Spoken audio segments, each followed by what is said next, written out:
John 21, verse 18 and verse 19. Truly, truly, I say to you, when you were younger, you used to gird yourself and walk wherever you wished. But when you grow old, so again, Peter must have been middle-aged, right? He wasn't young and he wasn't old. When you grow old, you will stretch out your hands, and someone else will gird you and bring you where you do not wish to go. That is, where you do not wish to go naturally.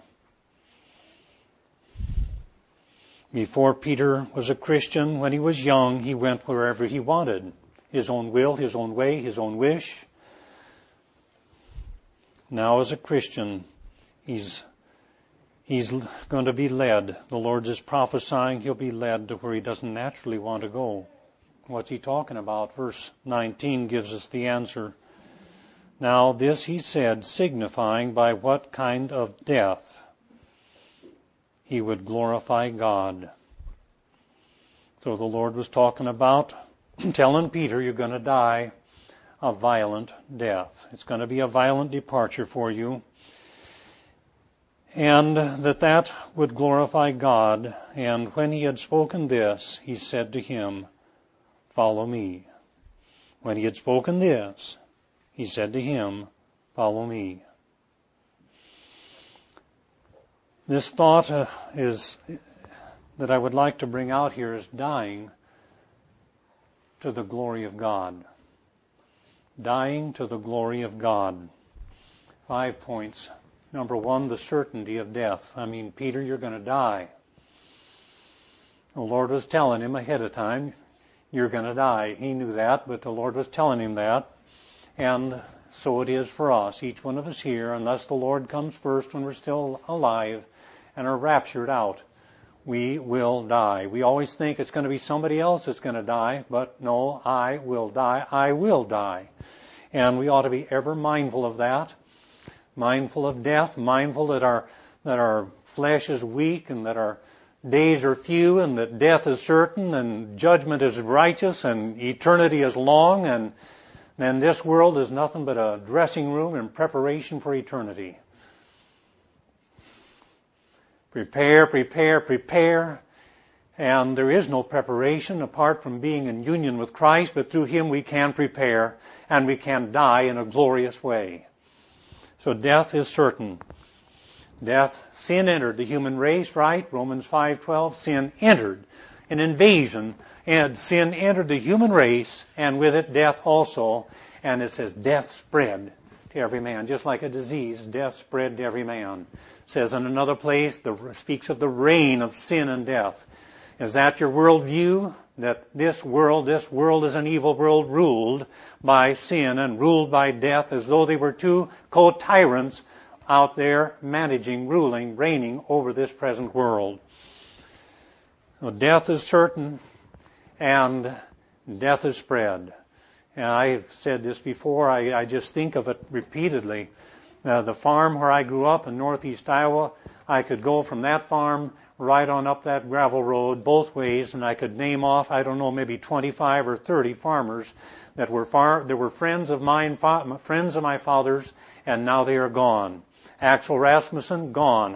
Harry Davis, gone. Floyd Thompson, gone. Ed Cordes, gone. Zeke Welch, gone. Baldy Pieper, gone. Merv Waring, gone. And on down the road I could go. They were there, but they're gone. They're gone. I knew them. I can see them in my mind. I can hear their laugh. These dear men, and their wives, but they are gone. Many cases, even their place is gone. And so death is certain. I heard on the news the other day about this fellow. He was 110 years old. They used to call him one of the strongest men in the world, and he was still at age 110. He was still strong, and he used to bend dimes. Now he could only bend quarters at 110.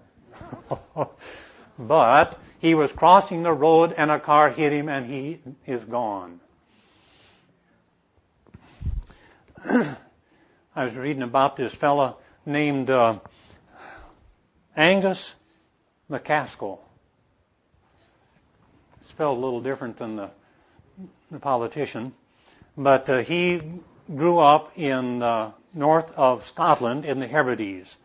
He died around 1900. His mother was a Campbell. Probably Duncan Campbell knew him. But they said he was one of the strongest men in the world. He grew to be about 8 foot tall. And his shoulders were almost 4 feet wide. and his chest was 80 inches in circumference. My hand, the breadth of I had to measure, my hand was a little over 4 inches wide. His hand was 8 inches wide. And they said he could throw a horse over a fence. They said he could pick up an anchor, like almost 1.5 tons, chest high. He could take 2 fingers and hold a 100-pound weight out like that for 10 minutes. And on the stories go, but he's dead, he's gone. It's really, death is certain. Peter, you're going to die. My second point here is that the timing of our death is foreordained of God. I mean, the Lord said, Peter, you're not going to die young. You're not going to die now. You're going to make it to old age, and you're going to die then. And so we're reminded, aren't we, brethren, that our times are in the hands of the Lord. Our times are in His hands. Psalm 31. What a consolation. That there's no accidents, no perchance, but our times are in His hands. No, we don't want to presume and tempt the Lord, but our times are in His hands. And you know, Peter said up here in verse 17, Lord, you know all things. And indeed, this is coming out. Yes, the Lord knows even the time of our death. And Peter was imprisoned, you know. In Acts chapter 4, Acts chapter 12, he was imprisoned. But he could have been slain with the edge of the sword like James was in prison too. But he didn't. He got out of there and went on to live longer and longer and until old age. And so sometimes the Lord tells us when we're going to die. You know, Peter knew. He said, the Lord has made it clear to me that the laying aside of this tabernacle is imminent. Also, Paul the apostle knew. He said, the time of my departure is at hand. Sometimes the Lord tells people that. He tells us ahead of time that you're soon going to die. And sometimes it comes out in prophecy, you know. God reveals it to another. For example, John Brown, who was one of the outstanding Covenanters. He was just a farmer, but he was a godly man. Old Alexander Peden, the prophet of the Covenanters, you know, he said he'd never seen anybody godly like John Brown. And old Peden, he married John and Isabel, and at their wedding he said, Isabel, you've got a good man here, but you better cherish him because you won't have him long. It will be a bloody thing. You better keep your sheets handy. And the prophecy came true. He was martyred for the cause, for the crown rights of King Jesus. And so again, the timing is foreordained by God. And listen, like the old Puritans said, we are invincible until our work is done. The Christian is invincible until his work is done. My third point here, and that is the kind of death is also foreordained of God. You know, the Lord prophesied what kind of a death, at least in part, what kind of a death that Peter would die. That was ordained of God too. I mean, maybe not the details, but most people take it that he was crucified, and history says he was crucified even upside down at his request. And so, you know, this he spoke, verse 19, signifying by what kind of death he would die. Would it be natural? Would it be violent? Would it be easy? Would it be suffering? Would it be sudden? Would it be slow? And for Peter, it was a violent death. Now here's John, you know, his good friend John the Apostle. There we find him in the end, sitting out there in the Isle of Patmos, apparently a slow death, a natural death for him. We don't know for sure, I guess, but for Peter, it was not that way. He could have drowned when he was trying to walk on water. He could have been cut down by the edge of the sword, but they say he was crucified. He didn't die in jail or rot there, but rather he was crucified. And so just think, you know, don't you sometimes think about it? How am I going to breathe my last? Where's the end going to be? How will it be? You know, think of the end, how it was for Samson. You know, I mean, he could have died in those battles. One time he fought them all off, 1,000 of them with the jawbone of a donkey. They didn't get him. And so he had various conflicts, but here he ends up, pushing the pillars down, and in his final act, that was what killed him. And how about Elijah's end? He really didn't have an end, did he? How about Zechariah, whom they slew between the porch and the altar?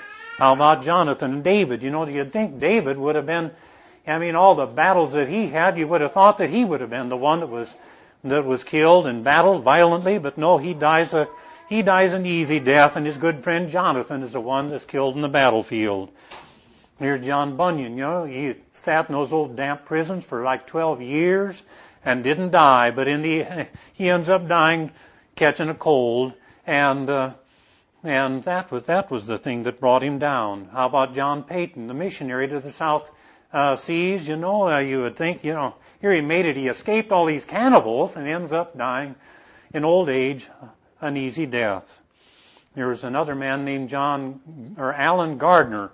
He was a missionary. He went over to China, and then he went to South Africa, and then he finally goes to South America, crosses the Andes Mountains, ends up in Papua New Guinea, and then he makes another mission trip to the Falkland Islands, on the southeast coast of South Africa, and there he dies of starvation.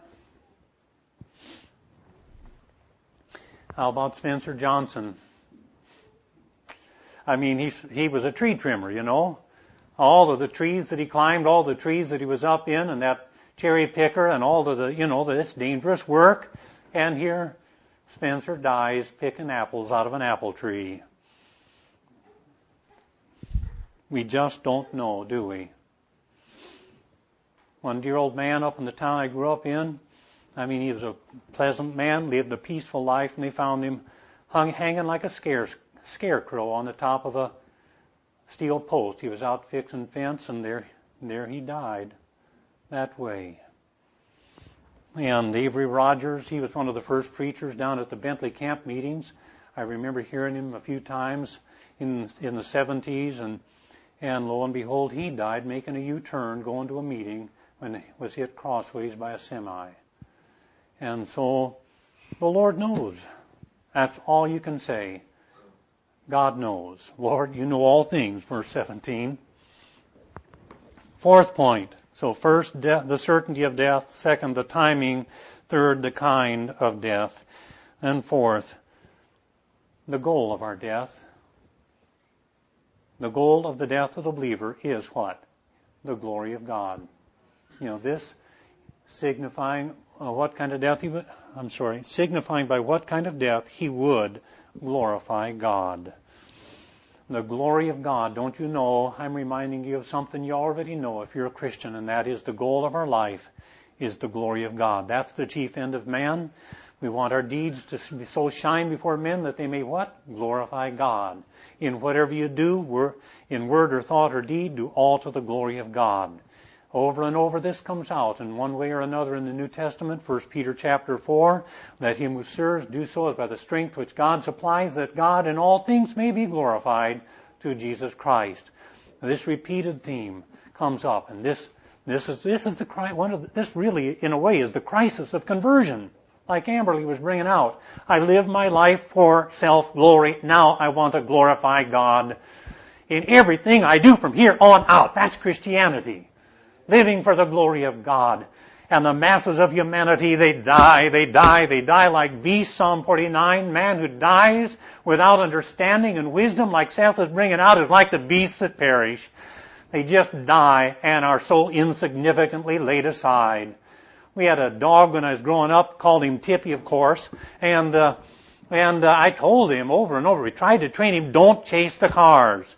And there he was, chasing the milk truck, and he slipped on the snow, fell into the valley of the tracks on the road, and his head was run over.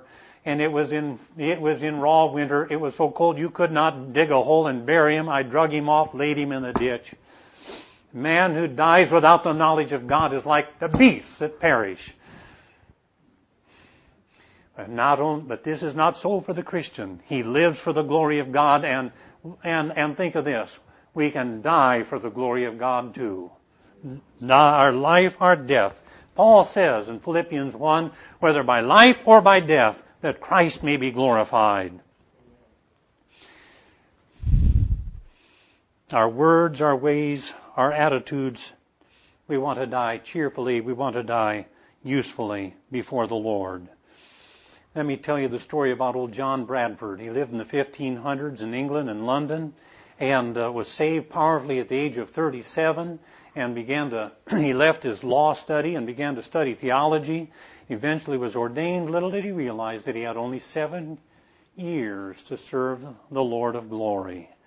He was thrown in prison. Mary came into rule, and she was an adversary to the truth, and they threw John Bradford, dear old John Bradford. They called him Holy Bradford.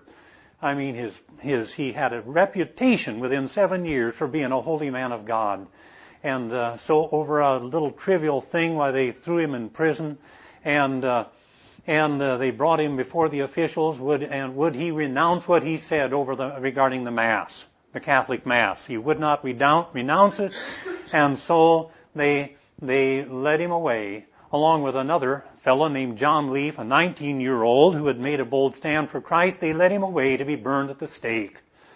And there, before the fire was lit, he forgave everybody that had ever offended him, and asked forgiveness of everybody, and just exhorted everybody to become a Christian. And he turned aside to this 19-year-old comrade in the Lord, and he says, "Dear brother, be of good cheer, for we shall this night have a merry supper with the Lord Jesus." He died to the glory of God, wouldn't you say? And let me tell you about Richard Cameron. In the 1600s, he was one of the Covenanters in Scotland. And so here's Richard Cameron. He was brought up by godly parents, old Alan Cameron, who incidentally had been put in prison because they brought in this Conventicles Act. That is, you couldn't have any meeting unless it was under the approval of the Church of England, and he was preaching in his house. And so because he was doing house church, he got sent to prison. And anyway, here's his son then was converted. And Richard, as they say, he was like a meteor that went across the horizon of the history of Scotland. He began to preach fearlessly, even recklessly. And oh yes, when he was being ordained, there was 3 or 4 men that put their hands on his head. They laying their hands on his head, commissioning him. And they all, when it was over, they took their hands off, except one man, old McWard. He left his hand on the head of Richard Cameron, and he said, "Behold, all you beholders." He said, "This man here is the head of a good servant of Jesus Christ, but he won't have long, and he won't keep it for the name of Christ." And that prophecy was fulfilled not many years later. They cut his head off and put it up above the old Netherbow port, and there for everybody to see. And he died to the glory of God, wouldn't you say? And let me tell you one more thing about his dear old dad. To add insult to the injury, they cut his hands off, put him in a bag, and took him to his dad in prison.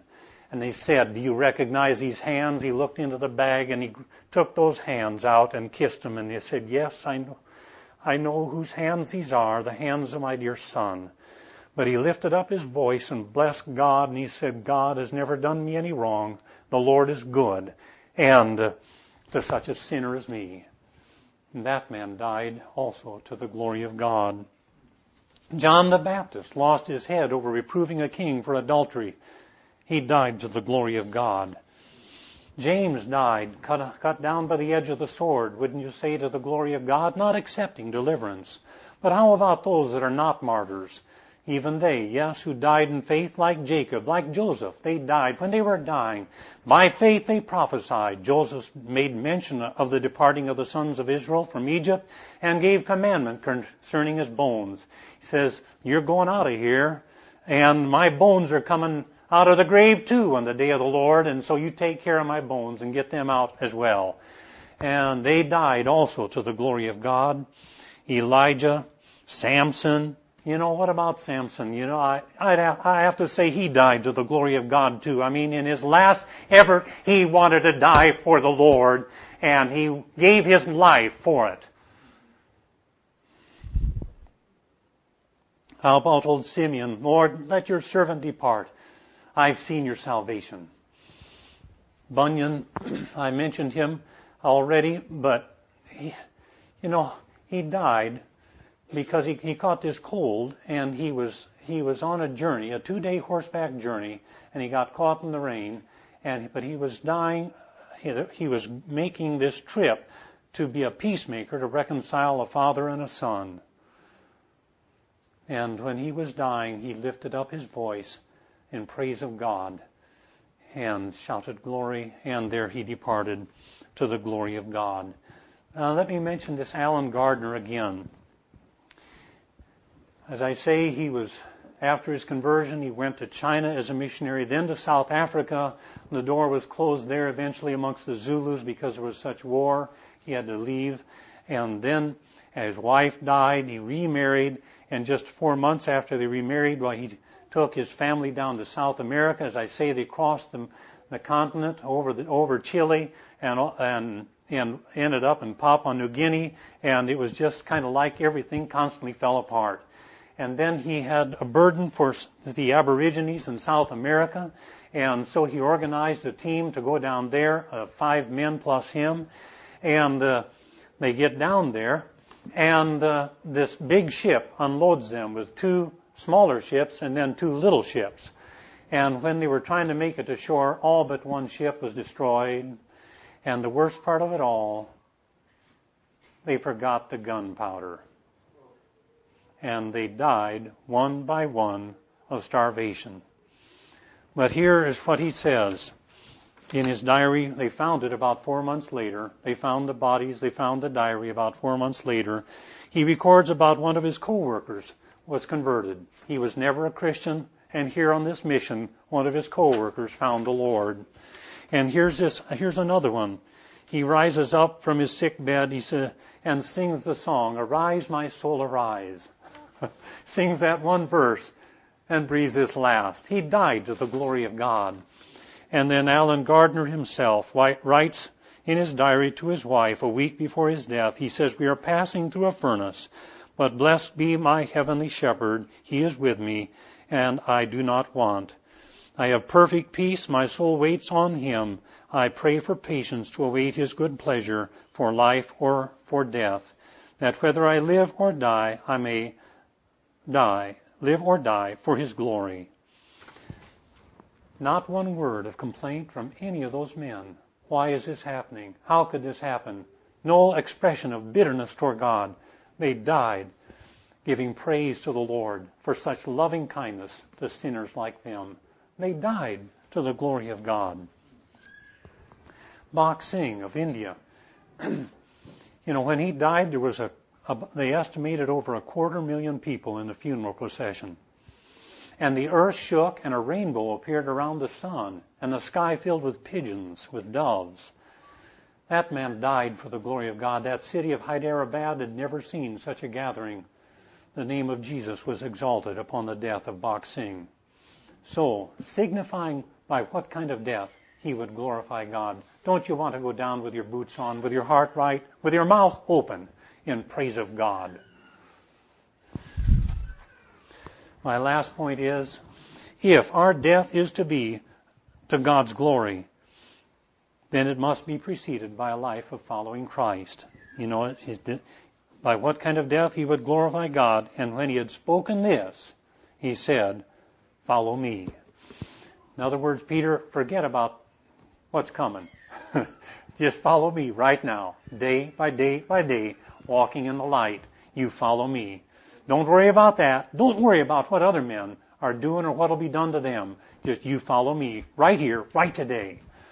Isn't that it? I remember one time when we were living in Kirksville, there was a fellow I was working with, a brother, and he had fallen into sin, and now he was repenting of it in bitter, bitter tears, and lost his assurance. And I kept telling him over and over again, The question is, what are you going to do today? Are you going to follow the Lord Jesus today? Don't worry about tomorrow. Don't worry about yesterday. Will you follow the Lord today? And so the Lord says, follow me. This is the revealed will of God. Follow me. In sufferings, in service, follow me. If you're going to die well, you're going to have to live well by following the Lord day by day. That's what's so glorious about Spencer Johnson's departure. It wasn't how he died exactly, really, but it was how he lived. That's how he died to the glory of God. Here's John Oxtoby. I read about him. He was just a farmhand over in England in around 1900. A farmhand, he wasn't a preacher, but that man lived for the glory of God. The Methodist the Methodist preachers, they gave up on this town called Fife or something like that. Filey, maybe it was. They said it's too hard, it's too rough, too wicked, they're too stubborn, we're going to give up on it.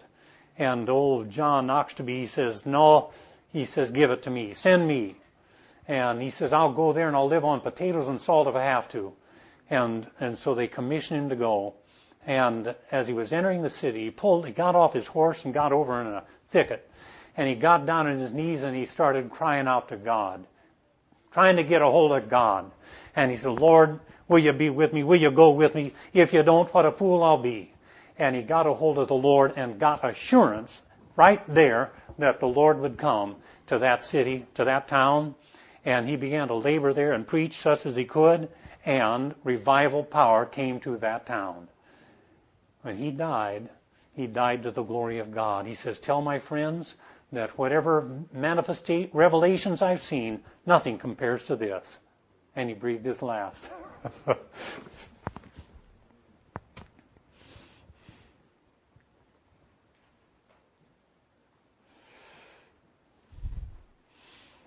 Well, we ought to be prepared for changes, right? I mean, Peter could have thought, well, here I am. I've made it through all this stuff. I'm now aged. And maybe I'm just gonna kind of burn out like a candle. But he thinks in the back of his mind, the Lord told me it's not going to be this way. They're going to stomp my candle out before it burns out, even though it's right down to the socket. And so we must be prepared for changes. Changes in our age. I remember my dad, he was in the Alzheimer's unit, and it was a nice facility. The various facilities were connected by hallways, and I was bringing him out for a little stroll in a wheelchair, and he said, Bob, he said, I never imagined that I'd end up living in an old mole hole like this. And he said it, with a bit of humor. I knew what he was saying. I knew he was grateful for the facilities and the mercies of those institutions. But, I'm saying changes. We don't know how. We don't know what's ahead. That's all right. We go on with God. We follow the Lord day by day by day. Be prepared for changes. But the main thing we ought to get here is those last two words, and that is follow me. Follow the Lord. That's the call. That is the call, to follow the Lord of glory, worthy of our trust, worthy of our life, our devotion. Follow him through life, follow him through death, follow him all the way to the throne, as Sam was preaching. Follow me.